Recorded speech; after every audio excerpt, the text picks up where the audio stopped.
our cricket was really good. I thought we're starting to get the big contributions from our top order that we've asked for a little while. And I thought our bowlers in both test matches were excellent to create as many chances as they did. And then to be able to back up when we asked them to do a pretty big job here in Adelaide, bowl back-to-back innings, 160 or 70 overs and still be creating chances, I thought was an awesome effort. Tim, do you think the bowlers have got through all right? I know it's maybe a bit early to say. Mitchell looked like he had landed awkwardly yesterday, but do you think everyone's... Yeah, no, they're fine. Again, we're lucky not only because of how good they are, but they're great athletes as well. So we knew they had that in them to be able to go again. Starkey's fine. Starkey's got a bit of a cut, I suppose, on his big toe. He did land awkwardly at one stage yesterday, but that was fine. Most of his grimacing today is just a little... I think he's waiting for the nail to come off the big toe, which happens to a lot of fast bowlers, and until it actually happens, it can be quite painful. So, he's battling a little bit with that, but it's nothing that he hasn't gone through before. And, mate, just with your finger, you seemed to cop a knock yesterday. Any worries there, or, is it similar to what you've talked about in the past where, it just sort of swells up? No, this is a different one, but, look, it happens. I'm sort of used to it now. I've been keeping for a long time. The pink ball is a challenge. You tend to cop a few more. I find it's just a bit hard to judge the distance with, particularly at night. It seems to hit your hands a bit earlier than you think. I'll be fine. Nathan, Tim. Nathan had to toil hard for his wickets through this test until today. How pleasing was it for him to pick up a bag today, and how important is it for the rest of the summer? Yeah, he was great. I think he bowled really well in the first innings as well. We just let him down, missed some chances off him.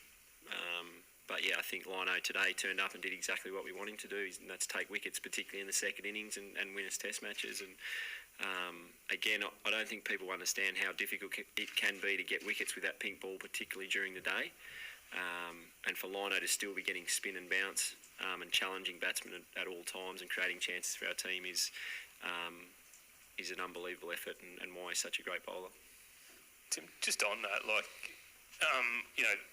pink ball cricket seems to be the future in many people's eyes, but do the players still have some significant issues with the ball? Mitchell was in here last night saying he still feels like it's more like a white ball than a red ball, and a couple of ex-fast bowlers didn't like what they saw out there. Is there a problem with the ball that needs to be addressed? I don't think so. I think personally, I enjoy the test match. I think what we want is people watching test match cricket, and I think the pink ball day-night test certainly makes that happen. It's bringing new people to the game. I think what we need to stop doing is trying to compare the pink ball to the red ball. It's not going to behave the same. It isn't the same ball. And from a player's point of view, again, day-night test cricket creates different challenges. So the best players will again find ways to succeed. And Mitchell Stark's done it. His record's unbelievably good with the pink ball. David Warner's just got a triple century. Marnus got 100. All the good players still score runs and take wickets regardless of the colour. I just think it's a slight shift in how we're thinking about it. It's not going to behave like a red ball. It's not going to behave like a white ball. It's going to behave like a pink ball. And at the moment it's relatively new and we're getting used to it. And as I said, it can be challenging fielding at night and being in the slips. But I don't think that's any different to a white ball sometimes either. So it's just something that players will adapt to and get better at. But in terms of the product, I think it's great to watch. Can you talk us through the tactics of the declaration yesterday? Because the word seemed to be in the morning that you were probably expecting to have a little bit of a hit. I don't know where that came from, because if we had taken the wickets quickly, we would have bowled as well. I think someone said it was because Marnus and Smithy were having a hit up. Well, they'd probably be out there having a hit now. So,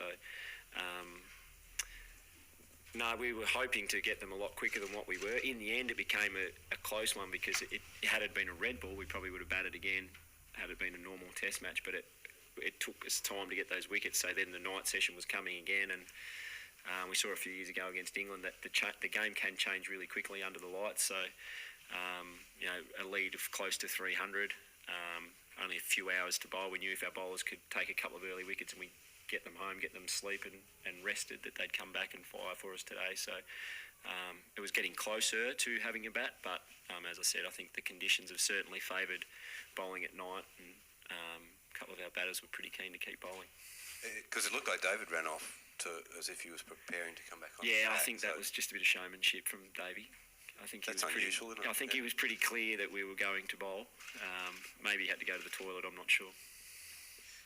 Tim, there were times in England during the Ashes and obviously before that where you sort of, at times the team looked like, I think you said that, you were sort of unsure of whether you could win a match or win games in a row, all that kind of thing. Were you proud that the team looked like a hardened and I suppose quite professional outfit these two games? Yeah, I think particularly this game, I thought that word used, I thought it was quite a professional performance, barring some catches and minus stumping yesterday. I thought we were always creating chances, always barring our catching. I thought our energy and our attitude in the field was really good, and we kept at them. We knew that it was going to be hard toil for us during the daytime. The wicket was pretty flat, and the ball doesn't give you a hell of a lot through the air. So, but I thought the way our bowlers backed up, kept on coming. It was also really windy out there, so it was difficult for the bowlers to bowl at one end. But yeah, I thought it was just a really professional, clinical performance, as I said, barring some fielding slips yesterday. And just something slightly different. This was the first series where there's been that spider cam sort of in-play interviews. Yeah. How do you think that went? Were you happy with sort of how it went in terms of the team interacting with it, and I suppose the line between playing a test match and... Yeah, I think so. I thought I didn't notice it. They don't come to me, which is nice. But honestly, I think some of the boys enjoy it. Sometimes it's a little bit of a break and something different. Again, it's trying to engage the public and the fans a bit more and give them a bit more of an insight to what it's like out on the field or what might be happening. So again, if it's not holding up play or getting in the way, I think it's a great idea. Tim, I know you just played a test series, but have you had a chance at all to look at New Zealand and what they've done against England, and I guess any thoughts on them, because they're probably a lot tougher team than what they were last time they visited these shores? Yeah, well, I'm not sure. I've never played a test against New Zealand, but I've certainly watched them the last few mornings, and yeah, they look like they're a really disciplined, well-drilled test team. We know they always fight and scrap really hard. It looks like now they've still got that fight and scrap in them, but they've also got some class players as well. So I can't wait. I know the boys in the sheds are really looking forward to it. We love playing in big series, and the way both sides are playing at the moment, it's shaping up as exactly that. It's going to be a really tough, competitive. It's going to be a big series, Australia, New Zealand, and both sides playing well, so it's exciting. And I know we kind of touched on this after Brisbane, but when Trevor Hones announces the squad for that series tomorrow, is it a relief to think that this is probably the easiest squad announcement that you're going to have as an Australian side in the past year and a half, as opposed to, I guess, that last year and a half? It's. I'm not sure exactly the thing. I think we're chatting a bit later tonight, but we're certainly looking to have a consistent group. There's no doubt about that. And as I said before, to have a consistent group, you need players that are performing. So I know the selectors are obviously wrapped that they can pick a consistent team because our players are starting to perform on a level that we want. So it makes their job easier. Tim, it's been a year we've spoken a lot about control and patience with regards to the pace attack. So do you think this series is almost like a peak performance by the fast bowlers, considering these are conditions where you really roll batting lineups over? I think we're getting better at it. I think in the second innings at the Gabba we had a big lead, so we tried to get a few wickets, which is probably slightly different to the game plan that we'll stick with most of the time. But I think when you're 300 and something ahead, and we had that partnership between Babar and Rizwan, we needed that one wicket, so we tried a few things.